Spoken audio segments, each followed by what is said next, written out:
দীর্ঘদিন ক্ষমতায় এককভাবে সরকার পরিচালনা করে আসছিলেন মোদি। 2014 সালে ভারতের ক্ষমতায় আসার পর একচেটিয়াভাবে দেশের সকল সিদ্ধান্ত নিয়েছেন তিনি। প্রধানমন্ত্রী থাকা অবস্থায় 2016 সালে নরেন্দ্র মোদী মুদ্রা নিষেধাজ্ঞার মতো বিতর্কিত সিদ্ধান্ত নিয়েছিলেন। 19-এ আমরা দেখেছি কাশ্মীরের বিশেষ মর্যাদা প্রত্যাহারের মতো মেরুকরণমূলক পদক্ষেপও তিনি নিয়েছিলেন। জোট সরকার হতে যাচ্ছে এবার। যদি জোট সরকার হয় সেক্ষেত্রে একচেটিয়া আধিপত্য কতটা থাকবে মোদির নতুন সরকারে, এই বিষয়টিতে বিশেষ নজর রয়েছে গণমাধ্যম সহ সাধারণ মানুষও প্রায় সবার। সেই বিষয়টি নিয়ে কথা বলবো। আজ আমাদের সাথে যুক্ত হচ্ছেন অধ্যাপক ডক্টর শাহাব ইনাম খান, আন্তর্জাতিক সম্পর্ক বিশ্লেষক, এবং একই সাথে রয়েছেন ভারত থেকে দেবদীপ পুরোহিত, bureau chief, the Telegraph Bharat. আপনাদের দুজনকেই স্বাগত জানাচ্ছি। দেবদীপ, আপনাকে দিয়ে আলোচনা শুরু করতে চাই। বলা যেতে পারে এই মুহূর্তে পুরো দেশে একটি আলোচনা, জোট সরকার কেমন হতে যাচ্ছে, কে শক্তিশালী হবে, মোদি পারবেন কিনা আগের জায়গায় যেতে, সেই সব কিছু মিলিয়ে একটু আপনার কাছে প্রথমে যেটি জানতে চাই সেটি হচ্ছে এনডিএ জোটের প্রধান দুই গুরুত্বপূর্ণ চরিত্র আমরা জানি, যে নীতিশ কুমার এবং চন্দ্রবাবু নাইডু। এদের দুজনের একাধিকবার দল বদলের ইতিহাস রয়েছে। এবারও তারা সেদিকে সেই দোলাচল আমরা দেখেছি, এবং মোদির ক্ষেত্রে তারা একটি এই মুহূর্তে কোন পথ যান সেটি নিয়ে আসলে বার্গেনিংয়ে আছেন, সেটি নিয়ে আলোচনা চলছে।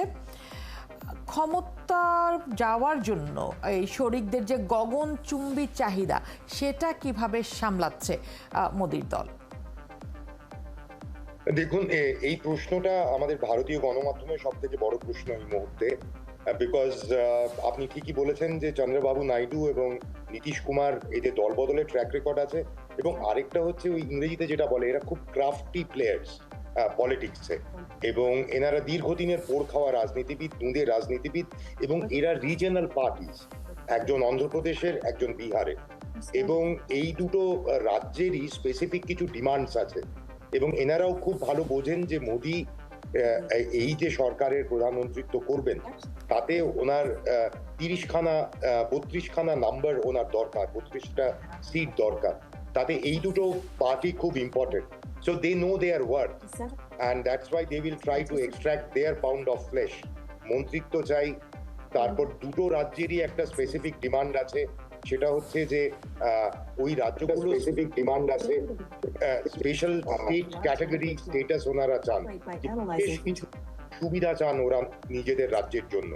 নাও সেটা দেওয়াটা কিন্তু খুব একটা সহজ হবে না, বিকজ যদি এদেরকে ওনারা দেওয়া শুরু করেন, ভারতবর্ষে এতগুলো অঙ্গরাজ্য আছে, সিমিলার ডিমান্ডস অন্য জায়গা থেকে আসবে, এবং তাহলে যেই ফাইন্যান্সিয়াল বেনিফিটস গুলো যদি অন্ধ্রপ্রদেশ এবং বিহারকে ওনারা দেওয়া শুরু করেন, তাহলে কিন্তু একটা প্রচন্ড গন্ডগোলের একটা পরিস্থিতি হয়ে যাবে। এটা হচ্ছে প্রথম। কি এই ডিমান্ডগুলো তো একটা চ্যালেঞ্জ, কিন্তু আমার কাছে সব থেকে বড় চ্যালেঞ্জ হচ্ছে প্রধানমন্ত্রী নরেন্দ্র মোদী যখন মুখ্যমন্ত্রী ছিলেন তখন, এবং তারপরে 10 বছর প্রধানমন্ত্রী ছিলেন, উনি কিন্তু কোনোদিনও কোনো জোট সরকার চালাননি। তো এবার উনি বলেছিলেন যে আপকি বার 400 পার, কিন্তু আলটিমেটলি যেটা হয়ে গেছে আপকি বার মিলিঝুলি সরকার, সবাইকে নিয়ে চলতে হবে। সবাইকে নিয়ে চলাটা কিন্তু একটা স্পেশাল স্কিল।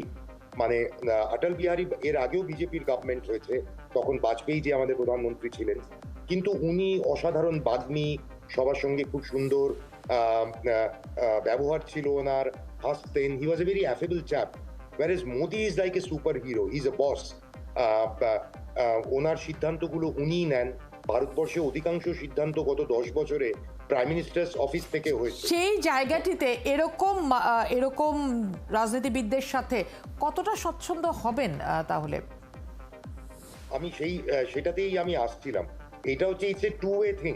মানে ব্যাপারটা হচ্ছে যে মোদি কতটা স্বচ্ছন্দ হবেন, রোজ মানে সকালবেলা ঘুম থেকে ওঠার পর থেকে ওনাকে হ্যান্ডেল করতে হবে এই 2N কে, নীতিশ কুমার এবং চন্দ্রবাবু নাইডু, তাদের ডিমান্ডস ওনাকে হ্যান্ডেল করতে হবে। সো এটাতে উনিও কতটা স্বচ্ছন্দ বোধ করবেন আমি জানি না। প্লাস এনারা অনেক পুরনো প্লেয়ার, তো এনারাও ওই যে মোদির যে ওয়ে অফ একচ্ছত্র আধিপত্য যেটা বলছিলেন, সেটা কিন্তু এই নতুন সরকারে এটা কিন্তু সহজ হবে না।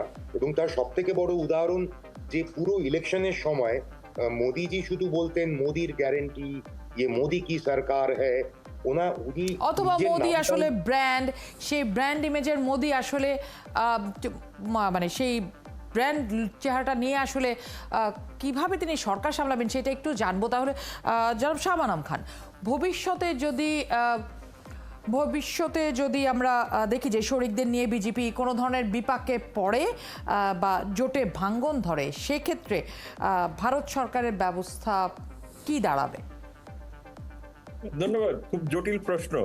প্রথম কথা হলো যে যেটা আমি দেবদার এক্সপ্লেনেশনটা শুনছিলাম, একদম স্পট অন এক্সপ্লেনেশন। ইনফ্যাক্ট আমি এই ঘনশ্যাম তিওয়ারির স্টেটমেন্টও শুনছিলাম, যে সে যেটা বলছে, we will see many things happening, there will be fallouts within the BJP to after the UP results, knives have come out in the BJP, তাই না? সো তার মানে হলো যে আপনি দুটা ঘটনা দেখতে পাচ্ছেন, একটা যে বিজেপির অভ্যন্তরে অস্বস্তি, আরেকটা হলো এনডিএ তে যে বাকি দুটো পলিটিক্যাল পার্টি আসলো তাদের মধ্যে অস্বস্তি। সুতরাং সেই জায়গাতে গিয়ে যে উইক কোয়ালিশনটা হয়েছে, এইটার সাস্টেইনেবিলিটি নিয়ে নিশ্চিতভাবে দ্বিমত সবারই আছে। মোটামুটি এটা যে কতটুকু সাস্টেইনেবল হবে সেটা কেউই গ্যারান্টি দিতে পারছে না, মোদি গ্যারান্টিও এখানে কাজ করছে না। সুতরাং এই জায়গাতে গিয়ে ভবিষ্যতে আমরা যে জিনিসটা দেখতে পাচ্ছি যে আইএনডিআইএ অর্থাৎ রাহুল গান্ধীর নেতৃত্বে বা আইএনসির নেতৃত্বে যে অ্যালায়েন্সটা আছে, তারা যদি বুদ্ধিমান হয় তাহলে তারা এখন প্রিপারেশন নেবে আর্লি ইলেকশনের।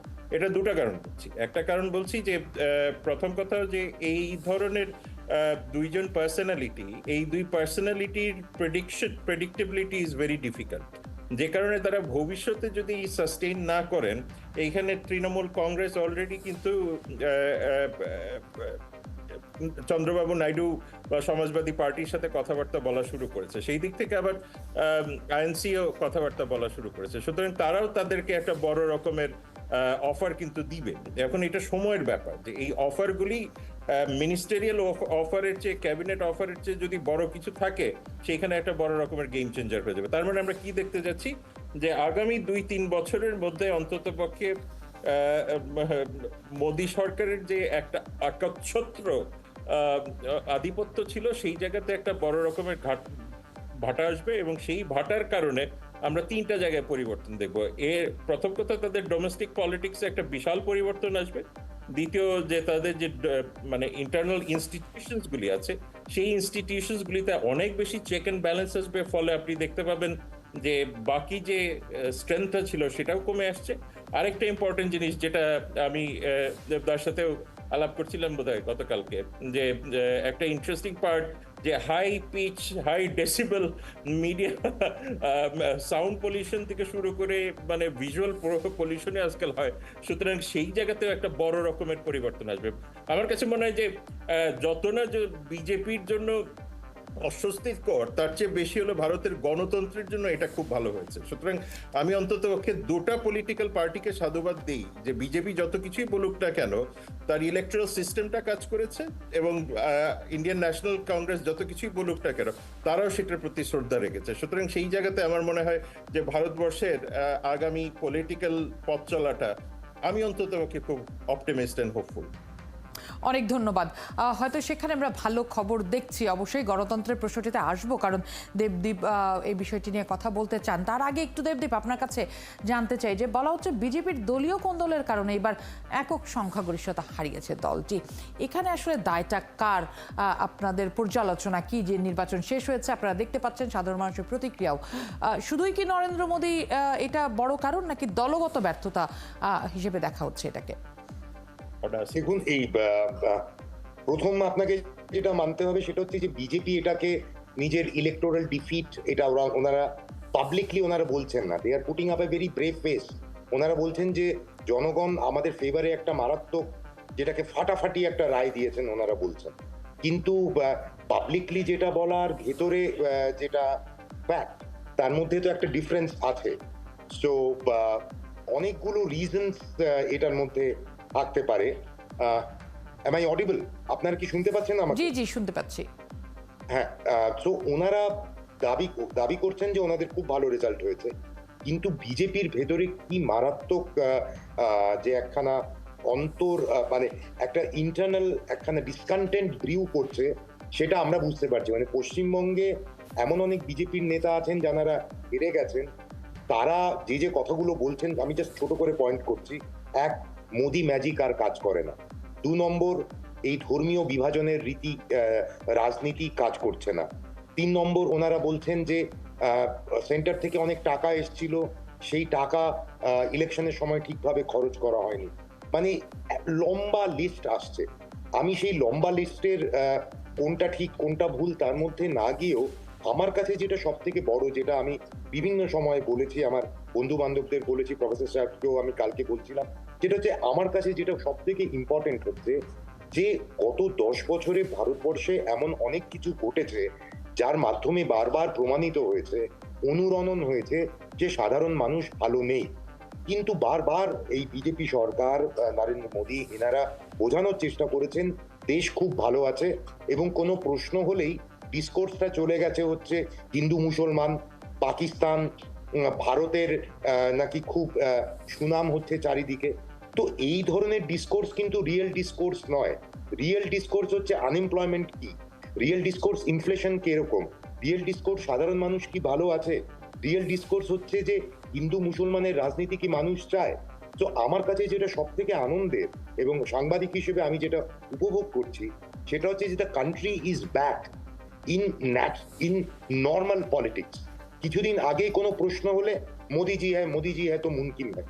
Yes, Modiji is the tallest leader and সারা দুনিয়ায় ওনার ফলোয়িং মারাত্মক। আমি জানি বাংলাদেশেও মারাত্মক following, but the fact remains, the fact হচ্ছে সাধারণ মানুষ কি বলছে, এবং ভোটটা মানে আমাদের অপোজিশন পার্টি অর্থাৎ মানুষ ভালো নেই, সেখানে আসলে শুধুমাত্র ধর্ম গেলানো যায় নাই, সবকিছুর উপরে যে মনুষ্যত্বটা, মানুষ হওয়াটা জরুরি, সেটাই সম্ভবত ক্যাশ করেছেন রাহুল গান্ধী।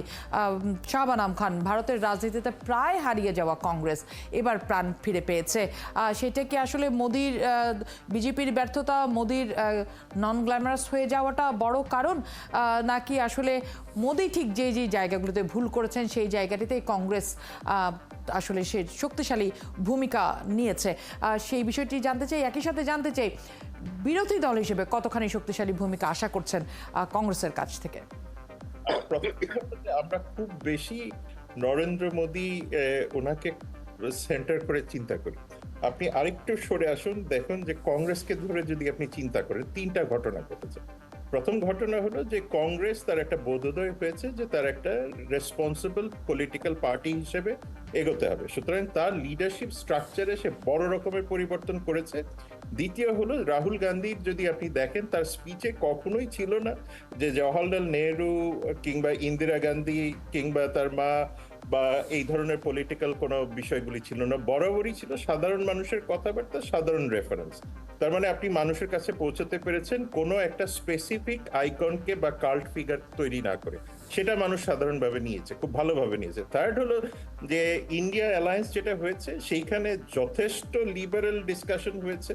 মমতা ব্যানার্জির সাথে কোনো রকমের ফিউড হয় নাই, অন্যান্য পলিটিক্যাল পার্টির সাথে কোনো রকমের ফিউড হয় নাই, সুতরাং সেই জায়গাতে গিয়ে একটা যে all inclusive, truly inclusive political alliance তৈরি করা, সেটাও কিন্তু কংগ্রেস তৈরি করতে পেরেছে।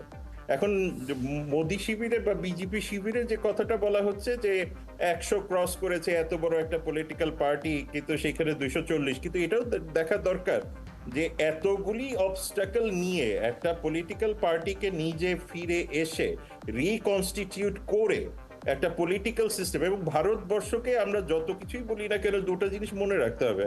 একটা হলো এটা একটা কমপ্লেক্স সোসাইটি, এখানে খুব বাইনারি প্রিজম দিয়ে কোনো কিছু এক্সপ্লেইন করা সম্ভব না। যদি আপনি সাউথ দেখেন, একটা তো নর্থ ইস্ট ইন্ডিয়া, আর একটা তো নর্থ ইন্ডিয়া আরেকটা, সুতরাং সেই জায়গাতে যে হারমোনাইজেশনটা করা, সেটা কিন্তু বিজেপি খোদ পারেনি।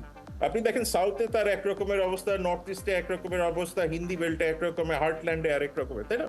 সুতরাং সেই রকম একটা কমপ্লেক্স সোসাইটিতে কংগ্রেসের ফিরে আসা, আমি মনে করি এইটা রিমার্কেবল, এইটা আসলে চিন্তা করা দরকার সবার।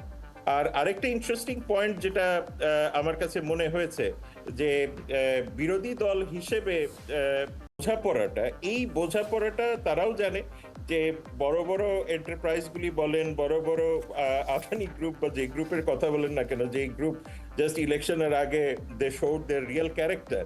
একবার তো হিন্ডেনবার্গের সময় দেখিয়েছে, আরেকবার দেখালো এখন, তো এই ধরনের এন্টারপ্রাইজগুলি নিশ্চিতভাবে চেষ্টা করবে এগুলিকে ক্র্যাক করার। আমার মনে হয় যে অন্ততপক্ষে এই অ্যালায়েন্সের এই ম্যাচিওরিটিটা এসছে যে তারা এই ধরনের মানে প্রেশারকে রেজিস্ট করার।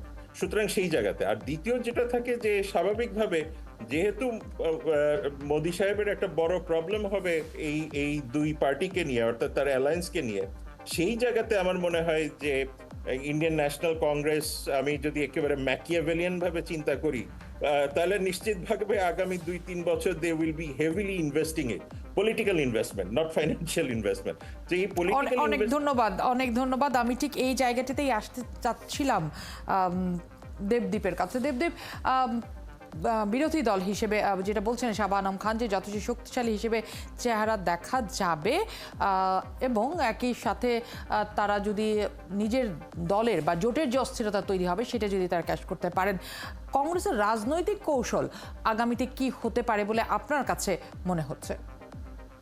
আমি জাস্ট 2-3টে কথা বলি এই ডিসকোর্সে, সেটা খুব জরুরি। সেটা হচ্ছে যে এখন যে বিজেপির যে সরকারটা হয়েছে with Modi at it's help, এরা কিন্তু এদেরকে একটা ট্রাস্ট ভোট জিততে হবে। মানে পার্লামেন্টের ফ্লোরে তাদেরকে প্রমাণ করতে হবে যে তাদের কাছে পর্যাপ্ত নম্বর আছে। কিছু অ্যানালিস্ট আছেন তারা বলছেন যে ওই ট্রাস্ট ভোট অব্দিও মোদি কি হট সিটে থাকবেন, বিকজ এই যে দুই অ্যালাই ওনারা জুটিয়েছেন এবং তারা আগেও ছিলেন, গেছেন, আবার এসছেন, আবার গেছেন। সো এটা নিয়ে অনেক নানা মুনির নানা মত, এটা আমি একটু ফ্ল্যাগ করে রাখলাম। নাম্বার 2, প্রফেসর সাহেব একটা খুব ভালো কথা বলেছেন যে কংগ্রেস বাকিদের কোট করার চেষ্টা করছে যদি ওদেরকে নিয়ে কিছু করা যায়। এটা মানে একটা ছোট্ট ডিফারেন্স অফ ওপিনিয়ন আছে। আমার যেটা মনে হয় কংগ্রেস এবং ইন্ডিয়া অ্যালায়েন্স ওনারা একসঙ্গে বসে এই সিদ্ধান্ত নিয়েছেন যে আজকে বিজেপি একটা ফাঁপড়ে পড়েছে। পশ্চিমবঙ্গের একজন বিজেপি নেতা বলেছেন হাতি কাদায় পড়লে ব্যাঙও লাথি মারে। সো ওটা বিজেপি নেতারা মেনে নিচ্ছেন। So now it is time for the Congress or the opposition party to watch the fun. ওখানে কিন্তু অনেক মজা হবে, বিকজ মোদিকে এগুলো হ্যান্ডেল করতে হবে। অ্যান্ড থার্ড অ্যান্ড গুরুত্বপূর্ণ প্রশ্ন হচ্ছে অপোজিশন। সেটা হচ্ছে যে এই যে পার্লামেন্টটা হবে, আগের 10 বছরের পার্লামেন্ট আর এই পার্লামেন্টের মধ্যে একটা ডিফারেন্স আছে, বিকজ মোদির একটা রিডিউসড ম্যান্ডেট এবং লিডার অফ দ্য অপোজিশন ওনারা গত 10 বছরে কাউকে করতে দেননি। লিডার অফ দ্য অপোজিশন ইউকেতে is the shadow prime minister, কিন্তু আমাদের দেশে এনারা কোনো লিডার অফ দ্য অপোজিশনের যে স্টেটাসটা কাউকে ওনারা দেননি। তার কারণ ওনারা বলেছিলেন যে মানে কারোর 10%-এর বেশি সিট নেই।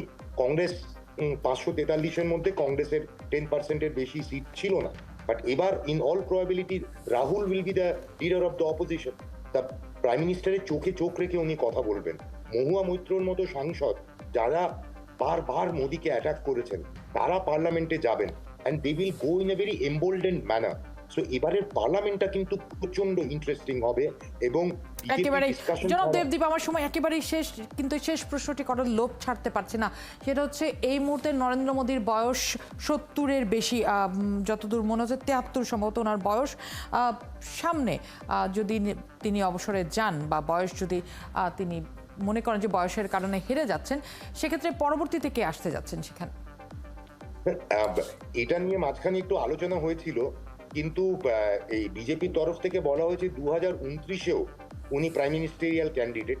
ওনারা 2034-এর কথাটা এখনো বলেননি, মানে ওনারা পুতিন বা জির মতো কোনো অ্যারেঞ্জমেন্টের কথা এখনো বলেননি। কিন্তু অ্যাজ অফ নাও মোদির যে একচ্ছত্র আধিপত্য দলে, তাই অন্য কেউ যে ওনার বদলে প্রাইম মিনিস্টার এর ক্যান্ডিডেট হতে পারে সে কথা বলার কারো সাহস নেই। ভেতরে অনেক গুঞ্জন আছে, আরএসএস কিছু কথা বলে, but nothing has come out in the open. So I don't want to speculate on it right now. The only thing is এই সরকারটা কতদিন থাকে বা কিভাবে এই সরকারটা চলে, সেটাই হচ্ছে প্রথম প্রশ্ন। অনেক ধন্যবাদ শাহাব খান। আপনার কাছে আমার ছোট করে প্রশ্ন, যে জায়গায় দীপ শেষ করলেন যে এই সরকারটা কতদিন থাকে এবং এই সরকারটি কিভাবে চলে, এই যে এই অবস্থা যদি হবে পাশের দেশে, তাহলে সেটার প্রভাব বাংলাদেশে কতটা পড়তে পারে? প্রথম কথা হলো যে কংগ্রেস বলেন বিজেপি বলেন তাদের যে ফরেন পলিসি আছে এটাতে ফান্ডামেন্টাল কোনো পরিবর্তন আসবে না। কংগ্রেস যদি দিল্লির মসনদে বসে তাতে যে আমাদের ফান্ডামেন্টাল চেঞ্জ আসবে তা না, তবে যেটা ঘটবে সেটা হচ্ছে পাবলিক পারসেপশনে অনেক বেশি স্বস্তি আসবে এবং আমার মনে হয় যে বাংলাদেশের পলিটিক্যাল সার্কেলগুলির মধ্যে যে হিন্দু মুসলিম ইত্যাদি বিষয়গুলি নিয়ে যে একটা অস্বস্তি আছে এটা সে কমে যাবে এবং ন্যাচারালি গান্ধী পরিবারের সাথে বাংলাদেশের সম্পর্কটা অনেক বেশি গভীর এবং এই গভীর সম্পর্কটা ডেফিনেটলি একটা ক্যাশিন থাকবে। কিন্তু এটাও মনে রাখতে হবে যে গান্ধী ফ্যামিলি সরকারে থাকা অবস্থাতেও কিন্তু অনেক কিছু অমীমাংসিত ছিল। সুতরাং সেই জায়গাতে আমার মনে হয় যে আমি মনে করি যে বাংলাদেশের পলিটিশিয়ানদের এখন কংগ্রেসের সাথেও বড় রকমের যোগাযোগ করা উচিত। তৃণমূল কংগ্রেসের সাথে তাদের একটা নতুন মাত্রায় সম্পর্ক নিয়ে যাওয়া উচিত এবং সেই জায়গাতে আমার মনে হয় যে অতীতে যে ভুলগুলি হয়তো ন্যাশনাল কংগ্রেস করেছে সেটা যাতে ভবিষ্যতে না করে এবং সেই জায়গাতে গিয়ে আমার মনে হয় আমাদের একটা অপরচুনিটি দুই সাইডেরই তৈরি হয়েছে, সেটাকে ক্যাশ ইন করাটা খুবই জরুরি। অনেক ধন্যবাদ আমাদের সাথে সময় দেওয়ার জন্য এবং চমৎকার আলোচনার জন্য। দর্শক, আমাদের সাথে যুক্ত ছিলেন দেবদীপ পুরোহিত, দ্য টেলিগ্রাফ ভারতের ব্যুরো চিফ, এবং একই সাথে যুক্ত ছিলেন আন্তর্জাতিক বিশ্লেষক শাহবানাম খান।